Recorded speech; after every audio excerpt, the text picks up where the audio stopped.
Beatles, Oasis, sort of Oasis. Well, we liked like Prodigy and stuff and techno stuff when we were young, and then Oasis came out in the Beatles anthology at the same time, and sort of that just so I grew up in pubs with Ian, the drummer, and all the sort of Skelly lads who had skinheads were suddenly had like Beatles haircuts and were singing Oasis songs outside the pub. Like all the lads from the, because it was like in between two estates, and it just sort of gripped me that time. I think it gripped everyone around. And you mentioned the anthology. So did you watch the documentaries and stuff? Yeah. Whenever I hear Free as a Bird, I get this great feeling that I got from it. And then from there, you sort of, next minute, you're like, well, who were the Beatles into? And you Chuck Berry, and then who was Chuck Berry into? And you sort of, Robert Johnson, and then you keep going back in a way. Go too far back. Yeah, you go too far back, yeah. And so that's what got you started. And when did you guys start playing? I think you were like 13. Yeah, Ian and Paul had always been playing. He taught me a bit of the guitar. The bass player, the drummer Ian, they were in like the basement of our pub, and he would play like a quick one by The Who, or like a Beatles song, Octopus's Garden, and I'd come down and like pretend the cymbal was a microphone and join in a bit, and it sort of went from there. And then it grew out from there really.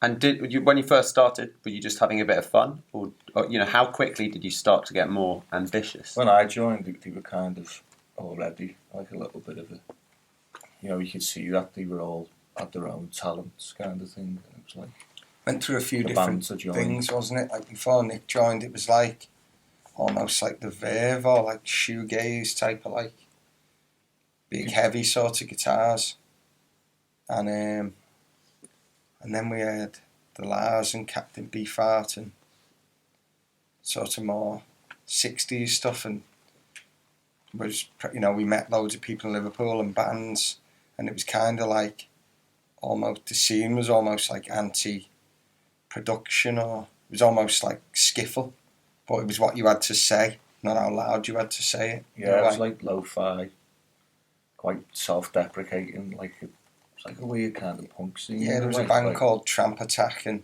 we met them, and it was quite like, it was sort of that type of feel to it. It was almost like it had to be homemade. Everyone made the stuff on cassettes, because it was before even MySpace or anything. So it's like a little lost time in a way, really. And I remember going into a little club, and it was like underground, and I remember seeing Tramp Attack, and he had this old mic, and it just sort of sparked something. And then we were involved in that, so we started to do our thing within that. But then because of where we're from, it was like in between Wales and Liverpool, we sort of took a bit of that Super Fairies, Gorkies, like quirkiness, and added it to the Liverpool thing in a way. And so, like, between the sort of like late 90s and when things first started to take off, was there a stage like where you were playing a lot live where you started to sort of think, actually, we're really onto something here, or was there a struggle? You always think you are, but yeah, we said we're going to go and we said we're going to take a year out. Yeah, when we met Alan Wills, and he was saying you need to stop gigging for a bit. That was really? Kind of a big point. Yeah, you need to write songs. Just go underground for a bit and just hone your songs. You can write songs, but they're not necessarily that original. You can copy people really well, but unless you've got something that's completely yours. Well, we had like Skeleton Key, didn't we? And we did. We did. Remember, we did like a little. He just said hone that. Yeah, we had two sides to us, yeah. And we had we did these little demos because we first did ones, and then when Nick joined, we did like Skeleton Key, and did these little demos in my bedroom, wasn't it? And it was like, Good Home, Skeleton Key, and it was like, that was we're onto something here. That was the Eureka moment. And then Nick had a band, and he had a song called Wildfire, and it was like, that's good, he should maybe join our band. And then Nick joined as a singer for a bit, and then it was like, well, I don't want to be the singer. So then he went to keyboard, but then we had, all our songs together. And then we wrote Simon Diamond, Shadows Fall, Calendars, Clocks. We wrote all them in like a year, that year off we had. Like, you'd show them to Alan, and he'd be so enthusiastic, you'd be like, it became addictive, that you wanted that reaction again, so you'd be like, let's write another song to show him. Brilliant, yeah. And then he made it like as if this is a movie, we're all in it, and this is going to happen. And then it sort of happened even more than he said it was going to. And by then, it's like a dream then, it's just rolling, you're on a wave of it. And what's the songwriting process like for you guys? Is it different every time, every song? Yeah, it's all different, yeah. Sometimes I'll have a full tune written. Sometimes Nick will have most of a tune written, and then, because I sing it, I'll kind of produce that tune. Sometimes we'll just have nothing and then come up with a whole tune. Sometimes Ian will have a bit of a tune. Yeah, even the one we're just doing now is probably a little bit different than we've ever sort of ended up with a tune. Yeah, we're always trying to do something different, and sometimes it doesn't work. Sometimes it does. I think we're one of them bands, we're prepared for something not to work to get to something that's great, if you know what I mean. Yeah, well, I mean, sometimes it doesn't work. It's a very good thing, because we're not keep like, the albums great and keep everything fresh. Yeah. Sometimes I look back and think that didn't work, but it got us to that one. Yeah. Where you think it'll get us to something like Worn and to the Curious, where you think that's really great, but yeah, maybe some of the other tunes that get us there weren't as good. Well, I have to say that the discography, like all the records so far, like, are remarkably consistent. So it's quite like, to hear you say, I've looked back on stuff and I'm not sure whether I like it. It's quite surprising. Yeah, you know the songs where you've written them to order, if you know what I mean. Yeah. And you think, but because you've lived them, as some of them were quite fraught processes. So maybe if you're inside it that much, you view if it changes. You know what I mean? I'm a fan now. I didn't used to be. I can look back now and go through stuff. Recently, I've been, because we're putting sets together and we're putting little certain things together of the older stuff. I've listened back to stuff and and not just listen to it how someone else would listen to it. And what looking back are you most proud of? The first album, yeah, for me, Butterfly House. Butterfly House coming back from, it was like it was brink. over in a way, and distance in between. Where it was like... Yeah, that was one of the most... I think there was even, you heard, Carol shouldn't come back. And it'd get back to you, and you'd think, all right, we'll show you, and then, in a way, could be our most artistic album. Because we've got quite a few sides. You get people who... different fans of different sides of us, and then we should do more, and then we used to mix them up, didn't we? A bit more. Where now we've been like, okay, we had like make it one thing. Distance, Butterfly House was kind of like one thing. The last 3 albums have been a bit more committed to what they are, and if a song doesn't fit, we sort of go, you go over there for a bit, if you know what I mean. And then trying to make records as a whole. Yeah, sort of. Instead of trying to please every side. Or when you're younger, you're like, I'll do this, I'll do that. It's sort of like, we'll go into the vault of songs and be like, like the song Distance in Between we had on, I think we had that on by around the time of Night Freaks. So it was like, we went back and we were like, that'd fit with that. And then... when you're younger, you kind of assume that everyone knows exactly what you're talking about on an album, so you can just flip. Because that's the way we listen to music, just flip between styles. Yeah, and it makes sense to you, but to someone who's just got it and they're putting it on, it would be like, what? It sounds completely like all over the place. So you kind of learn to do that in a way. Yeah, you do gain that, but then there is something about it just being crazy when you're younger that you lose. So you gain and you lose. Like kind of dreaming of you type of era, when you were first making it, really big. Were you kind of surprised and taken aback by that, or did you think you'd put in the groundwork, you'd taken that advice and gone and written? Kind of horrible at that point, and just thought, this is going to happen. I look back and I think, what a horrible little shit. But then, so you need that. swagger. Yeah, you need that. We were like, of course, people are gonna like it. That's what you think when you're younger, and you sort of, you're in your own bubble, aren't you? And then, like, as the more the internet grew, you start to see the world where you're like, right, the whole world doesn't think Captain Beefheart's the best ever. If you know what I mean. But when you're younger, you're like, I found this, or people knew about that years ago. You think, we found this thing, which you kind of need, that blinkered thing, and you never really get that again. So we did have that on the first album, and it helped us in a way. Do you think you no longer have that swagger, or do you think you've got it but just more measured? No, I think you just understand. You understand it a bit more, understand the game, and even how like music works between you and someone who's listening to it. Yeah, you know the magic, you know the tricks now, in a way. So you sort of, I don't know, you're surviving by our point, if you know what I mean. You sort of like, the thing you've achieved is like, you've stuck together, and you're friends, and that's bigger than the music in a way. When you're younger, you think music is the biggest thing, and it's the be all and end all, and you'll sacrifice anything. And you get older and you realise it isn't. And then maybe the friendship was always the biggest thing, and the music was just incidental to that.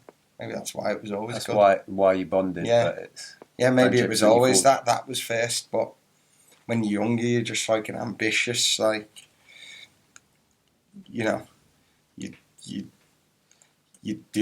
do someone over, or you know, to get where you want to get. But when you get older, you sort of realise it's not all about it's that. not all about that. It's about you put the friendship first, if you know what I mean. Well, that's a nice thing to hear.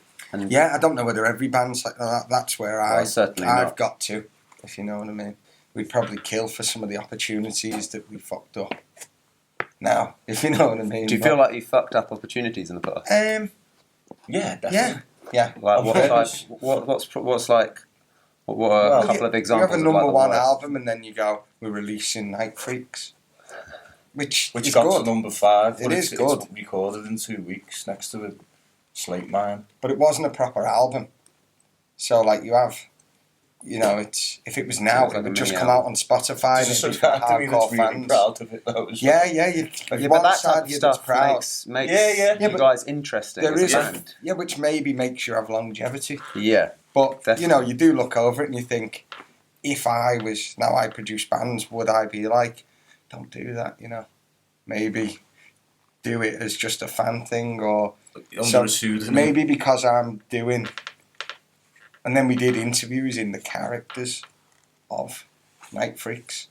So I'm not sure if I don't even remember. Again, I think people will look back on that, and when they're first getting into your music, they'll sort of be like, oh, that's pretty interesting. Yeah, I mean, it is. So, yeah. But the kind of people who are interested in that are usually freaks, aren't they? Do you know what I mean? They're the Night Freaks. Yeah. So you're preaching to the converted there. Yeah. They'd buy it if it was just. But, you know, I don't regret it or anything.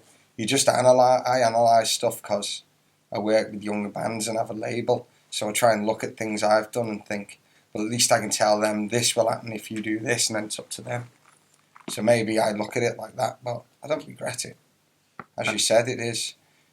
If I was reading about, I'd be more interested in that than I would Coldplay, but, you know, there's a lot more people interested in Coldplay, so.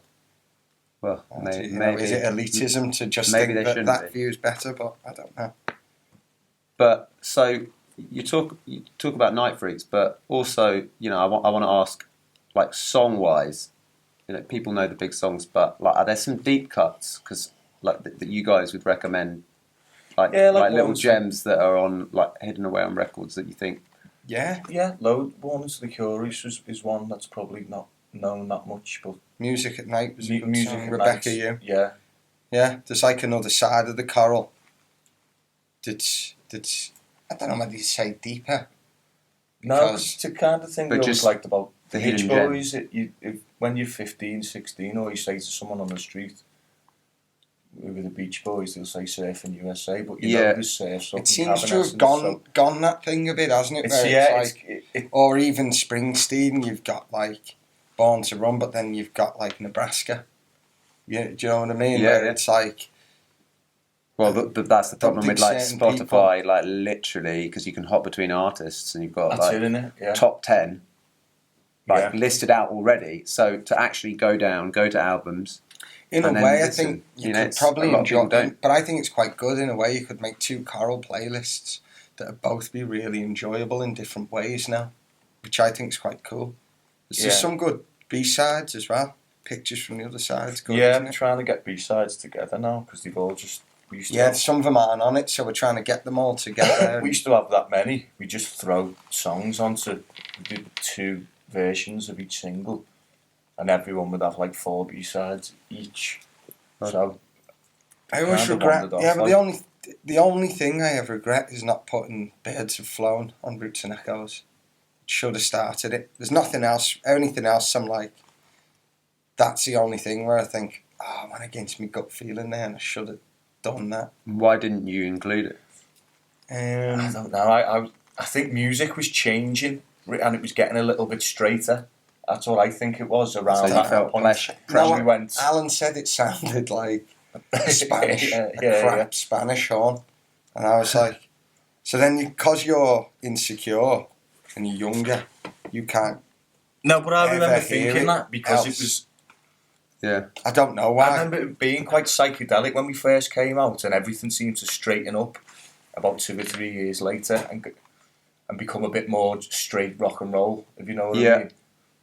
So then you start to like, even unconsciously second. curb your sort of psychedelics side a little bit more. Like, you know, Yeah, there's tunes on Roots and Echoes, like Willow's song. Yeah, Well, you I do never like thought that. that should have been on it. It was a good tune, but that was the only Yeah, I one. thought, I wished that was on it, but it's not a bad thing to only really regret one thing like that. are there any other acts at the moment, like, you know, younger acts or, you know, things going on in the music scene that keep you guys inspired, or do you find that you're always looking back and No, less No, inspired? loads of good. Loads of good stuff. Loads of good new stuff. Yeah, I liked it when there was a few years ago and there was like Black Angels, Moon Duo. There was sort of like a little psych thing going on. Yeah, that was. Tame Impala's earlier stuff. And I was like, oh, I like this. It's like taking the stuff I like but making it sort of, it's like a punkier sort of drone version of it. I was quite inspired by that stuff for Distance in Between and even like Queens of the Stone Age.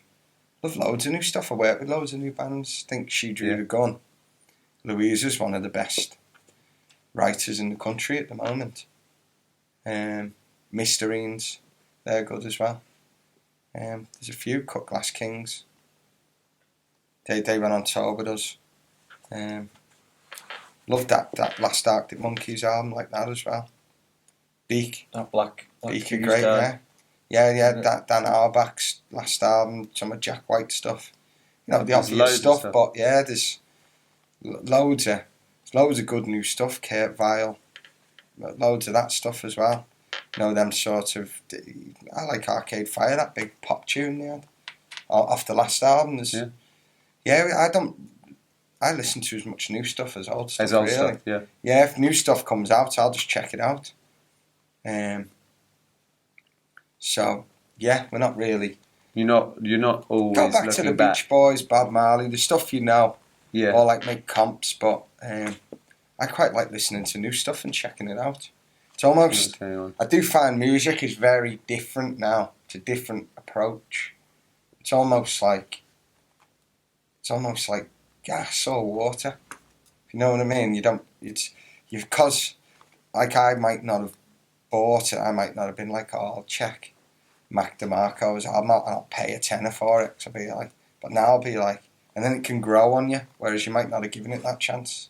If you know what I mean? We've So all got a chance. there's to a bad check out side to everything. that, but then there's a good side to it. All the young bands I work with are like, they've heard everything now, which I don't. I think it's like There's anything. good and bad. When sides, CDs yeah. came out, people will have moaned, but from my generation, it was like, these are great. They're like this big. You can put them in your bag. Yeah, more practical. And I wouldn't have been able to have all the experiences I had on tour. with the music, just having it like that. So I'd never really tell her. Not one of those people who I always try and find the good side of it these days. Yeah. Because a lot of people have kind of complained about streaming and royalties and all of that, side of it. Well, it's usually people who've made loads of money already who complain about it. Yeah, I mean, they've already minted. I did kind of think that. I've heard a couple of guys who definitely have sold maybe they're millions of records physically. Maybe they're right, but I can't really go there in my head because one, I'm not going to pull anything off. No one would do. It's like the Coral pull of the tunes off. There'd be like a guy in real who was gutted, and no one else wouldn't really do it. It's not like if Taylor Swift pulled them off. So you know what? I don't know what our war against streaming would do really, apart from just harm us. So we go to gigs now. There's loads more young people knowing all the tracks, and like you say, the deeper cuts that they might not have. They're knowing all the tunes because we've got them on Spotify.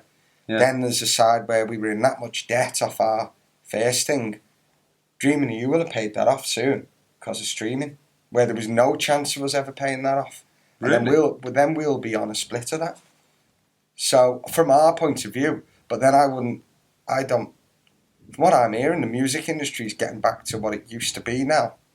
So maybe that will help or is it affecting younger bands? I don't know enough about it. Well, yeah. Someone might come to me and go, and tell me all these facts, and then I look like... That's not why you do music. I look like I don't care about young bands when, I put my own money into young bands, so I do. Yeah. I just don't know enough. I'm kind of like, that's what it is. So I'm going to work within that.